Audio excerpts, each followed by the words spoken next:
¿Qué harías tú si te pusieran el precio de $25 millones por tu captura?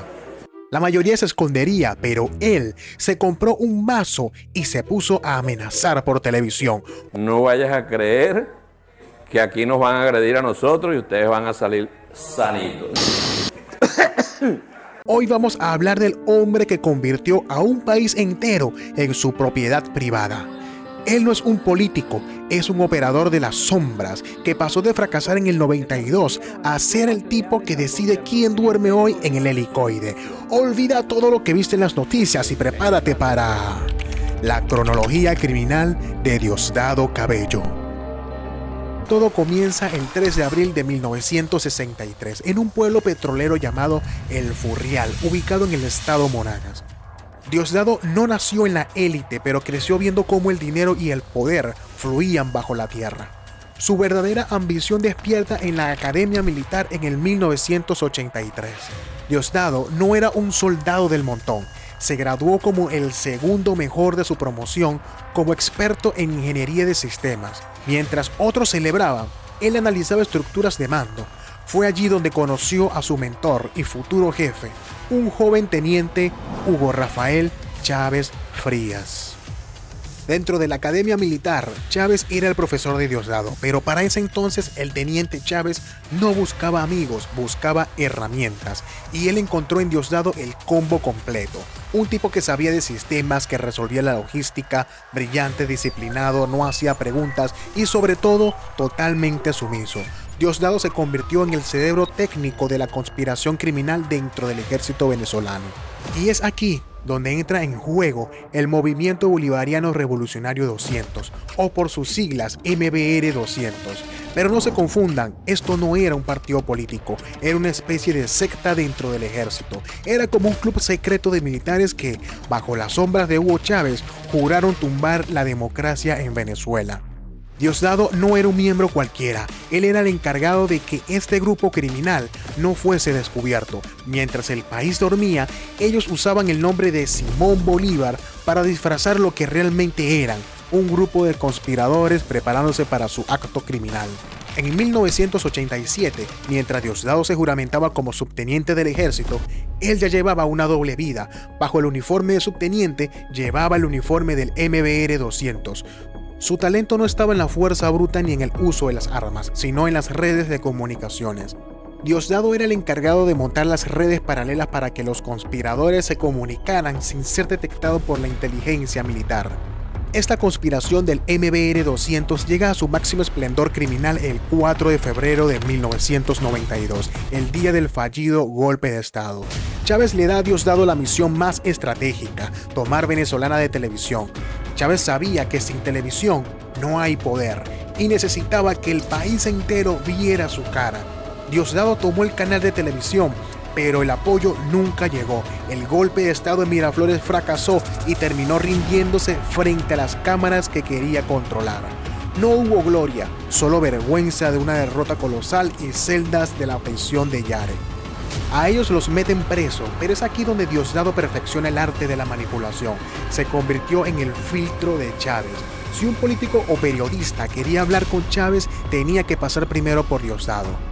Él era la mano negra. Mientras Chávez mantenía su imagen de líder carismático, Diosdado se sentaba en la oscuridad a negociar con los políticos. Él espiaba, informaba y conspiraba dentro de la cárcel de Yare.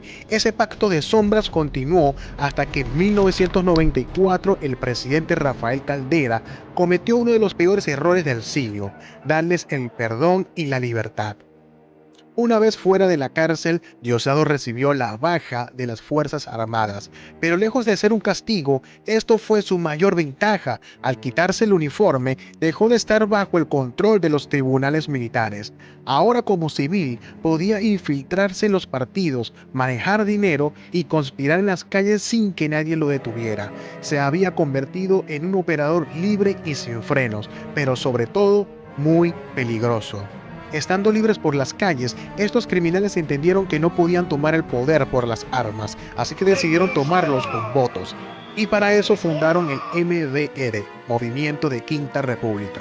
Mientras Chávez era el imán de masas que recorría el país vendiendo promesas y falsas esperanzas, Diosdado era el que movía los hilos en la sombra. Él fue el encargado de transformar una secta militar en una maquinaria electoral. Diosdado no buscaba abrazos, buscaba financista, organizaba los cuadros del partido, acordaba con organizaciones criminales para tener el dinero en la campaña y montaba la logística de la operación, es decir, el trabajo sucio que nadie veía.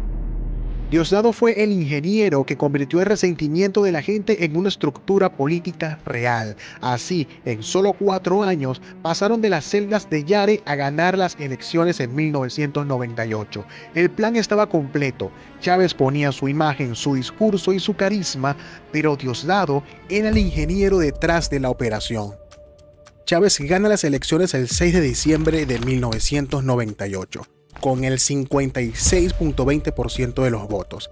Y el 2 de febrero del mismo año, apenas Chávez tomó posesión de la presidencia, nombró a Diosdado como director del despacho, entregándole el control administrativo de Miraflores, siendo apenas su primer cargo político.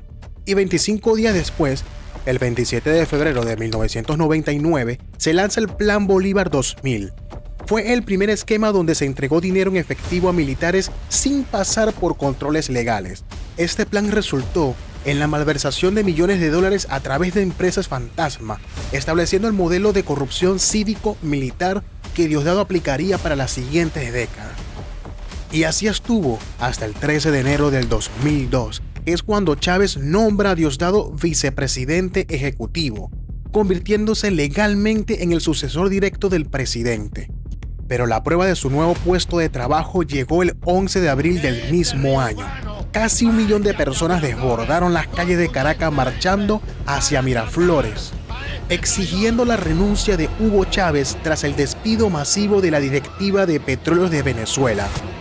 Porque tú sabes que a mí me derrocaron y el plan de Estados Unidos era borrar de cuajo esta revolución que apenas comenzaba. Y por las distintas represiones violentas en el centro de la ciudad por parte del gobierno de Hugo Chávez.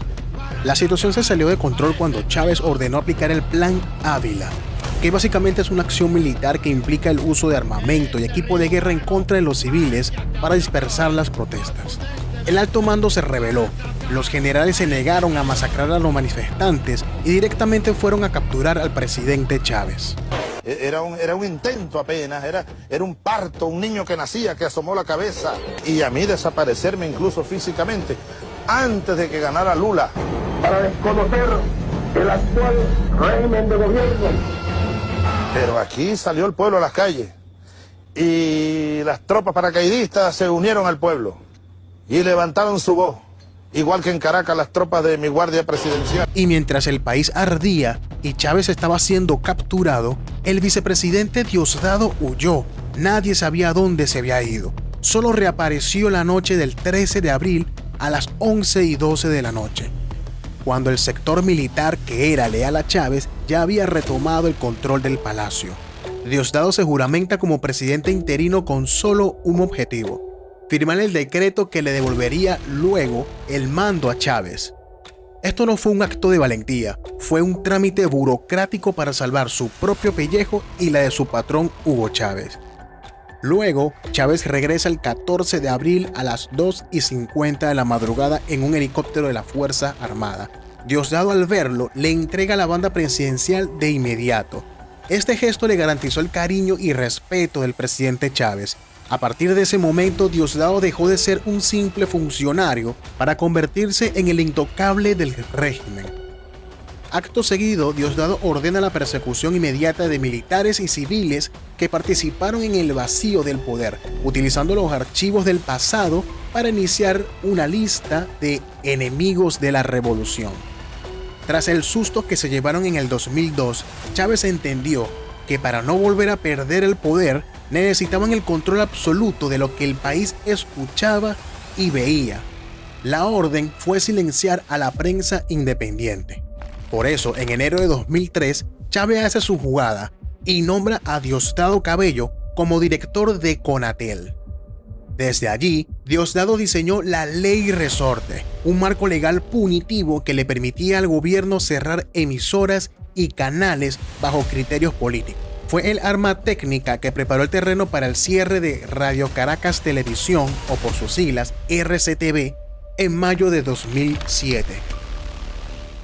No habrá nueva concesión para ese canal golpista de televisión que se llamó Radio Caracas Televisión. Se acaba la concesión. Pero el control de las voces no era suficiente, necesitaban el control del dinero. Así que en octubre de 2004, Diosdado se lanza como candidato para gobernador del estado Miranda y gana las elecciones. Alguien como Diosdado, tener el control de un estado tan rico, pues convirtió a Miranda en un laboratorio personal de corrupción. Fue en ese periodo donde se vincularon los mayores contratos con la constructora Odebrecht para obras que nunca se terminaron, como el Metro Guarenas-Guatire, drenando miles de millones de dólares, consiguiendo amasar su fortuna personal con la que poder financiar su red criminal que va desde testaferros hasta grupos de delincuentes armados. En noviembre de 2008, Diosdado pierde la gobernación en las elecciones frente a Capriles Radonsky. Diosdado, antes de dejar el cargo, vació la institución, se llevó muebles, decoraciones y hasta ambulancias. También transfirió los hospitales y la policía al gobierno central para dejar al nuevo gobernador sin mando. Además de robar 60.000 millones de bolívares que estaban destinados a la nómina de los trabajadores de dicho estado. Pero su venganza final llegó el 1 de agosto de 2009 con el radiocidio. Usando su influencia, ejecutó el cierre de 34 emisoras de radio en un solo día. La oscuridad informativa que planearon en el 2002 era ahora una realidad. Y el 15 de julio de 2010 se destapa el escándalo de Pedeval, conocido por muchos como el escándalo de Pudreval. Aunque el ministro era otro, las investigaciones de la Asamblea Nacional señalaron a las empresas de transportes vinculadas a los hermanos de Diosdado Cabello, quienes eran José David y Ramón Cabello, como los responsables de cobrar por flete de contenedores que nunca se movieron, dejando que toneladas de alimentos se pudrieran. En diciembre de 2012, Diosdado sufrió el golpe más doloroso que le habían dado hasta ahora. Chávez, en su último discurso antes de fallecer, eligió públicamente a Nicolás Maduro como su sucesor, desterrando a Diosdado al rol de socio secundario. Esto le dolió a Diosdado. Él esperaba su herencia política por ser el favorito de Chávez, pero inesperadamente Chávez escogió a un recién llegado, a diferencia de Diosdado, que tuvo desde los 80s con él. Que obligaría a convocar, como manda la Constitución de nuevo, a elecciones presidenciales. Ustedes elijan a Nicolás Maduro como presidente de la República Bolivariana de Venezuela. Yo se los pido desde mi corazón. Pero aún así, Diosdado aceptó su trago amargo y en vez de retirarse, se reinventó para garantizar su permanencia. En enero de 2013, Diosdado toma el control de la Asamblea Nacional y comienza a comprar diputados opositores, práctica conocida como la Operación Alacrán. Utiliza fondos provenientes de las aduanas que controlaba su hermano en el CENIAT para sobornar parlamentarios y quebrar a la mayoría opositora. El presidente de la República Bolivariana de Venezuela tiene un permiso concedido por la Asamblea Nacional. Por unanimidad, inclusive la oposición que fue a esa sesión votó por darle un permiso al presidente Chávez para que fuera a atenderse médicamente. Ese permiso está y estará vigente hasta que el comandante Chávez regrese una vez curado. En el año 2014, la Fiscalía General de la República señaló que Diosdado dio la orden directa al SEBIN, es decir, al Servicio Bolivariano de Inteligencia Nacional, de utilizar armas de fuego contra los manifestantes en la Candelaria el 12 de febrero del mismo año, donde fue asesinado el estudiante universitario Basil da Costa. Y en el mismo febrero de 2014 lanzó su arma de persecución definitiva, el programa Con el Mazo Dando. Esto no es cualquier programa de televisión, es un órgano de inteligencia y de difamación. Desde ese set, Diosdado instauró la cultura del sapeo institucionalizado. Expone datos privados, señala a civiles y ordena detenciones en vivo. Si apareces en su programa, era una sentencia segura. Ibas a tener al SEBIN secuestrándote al día siguiente en tu propia casa. Se lo quieren llevar. Pero mientras Diosdado perseguía a ciudadanos, el cerco internacional se cerraba porque el 27 de enero de 2015, el diario ABC de España revela que el capitán de corbeta Lemsi Salazar, quien fue el jefe de seguridad de Diosdado, huyó a Estados Unidos para colaborar con la DEA. Salazar lo señala directamente como el cabecilla del cartel de los soles, encargado de la logística para el envío de toneladas de cocaína desde Venezuela. Y luego, en mayo del mismo año, el diario The Wall Street Journal confirma que la Fiscalía Federal de Nueva York y una unidad de élite de la DEA mantienen una investigación abierta contra Diosdado. El informe detalla que el puerto de Puerto Cabello y el aeropuerto de Maiquetía son los puntos de salidas claves para la ruta de exportación de sustancias ilícitas. En el año 2017, Venezuela estalló. Millones de personas salieron a las calles durante meses para exigir democracia, pero la respuesta del régimen fue una carnicería. Mientras la Guardia Nacional y los colectivos asesinaban a jóvenes protestantes, Diosdado Cabello, desde su vitrina televisiva, se burlaba del dolor de las madres y pedía más candela contra los manifestantes. Y a Diosdado no le bastó con la represión física, necesitaba aniquilar las instituciones. Por eso en agosto de 2017 se instaló como el jefe fáctico de la Asamblea Nacional Constituyente, un órgano ilegal creado con el único fin de disolver la Asamblea Nacional legítima que el pueblo había elegido. Se aparecieron allá, se tomaron selfies, se tomaron fotos, participando en un golpe de Estado abiertamente. Cuando se dieron cuenta que la vaina no iba a funcionar, se hicieron los paisas y agarraron por un ladito.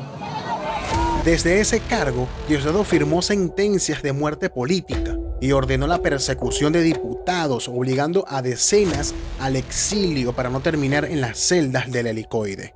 Luego, en febrero de 2018, informes de la organización Fundarredes denuncian ante la Fiscalía que Diosdado Cabello actúa como enlace político que permitía que el ELN, o es decir, el Ejército de Liberación Nacional, y las disidencias de las FARC operen en el estado Bolívar.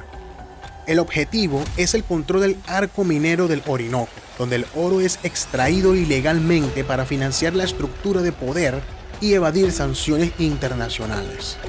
Su sed de venganza contra quien lo denunciara no tuvo límites. El 14 de mayo de 2021 ejecutó uno de los golpes más bajos contra la libertad de prensa. Utilizando a jueces cómplices, asaltó militarmente la sede del diario El Nacional, bajo la excusa de una demanda por daño moral, porque el diario simplemente reseñó las investigaciones de la DEA en su contra. Diosdado se adjudicó el edificio y los activos del periódico, robó un patrimonio histórico de casi 80 años para demostrar que en Venezuela la ley es lo que él diga. El 28 de julio de 2024, el régimen se enfrentó a su mayor derrota electoral. A pesar de que las actas mostraron una victoria aplastante de Edmundo González con más de 7 millones de votos, Diosdado Cabello fue el encargado de sostener la mentira. Mientras el CNE emitía un boletín sin auditorías, felicitamos entonces al nuevo presidente de la República Bolivariana de Venezuela, candidato Nicolás Maduro Moro. Diosdado salía a amenazar a cualquiera que se atreviera a mostrar la verdad. Lo que vino después fue una cacería humana sin precedentes. Diosdado activó y potenció la operación Tum Tum, un sistema de terror donde las fuerzas de inteligencia derriban puertas de madrugada para llevarse a testigos de mesa, periodistas y adolescentes. no hay ninguna orden de allanamiento, están destruyendo la puerta. Yo de verdad pido ayuda, pido auxilio a todo el que pueda. Yo no he hecho nada malo, yo no soy una delincuente, yo solo soy una ciudadana más que quiere un país distinto. Es cuálido que me oís. Viene una operación Tuntún para los que dieron plata ahí.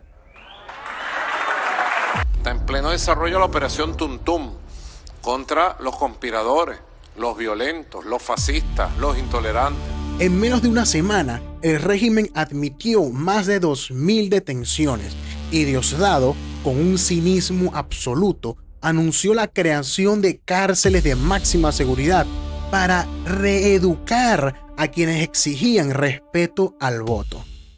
Ya van por 2.229 terroristas capturados, con pruebas. Y el sábado serán trasladados a Tocorón y a Tocuyito. Ya están listos Tocorón y Tocuyita para los terroristas, para los criminales. Y finalmente, en agosto de 2024, Maduro le entregó el control total del aparato represivo al nombrarlo ministro de Interior, Justicia y Paz.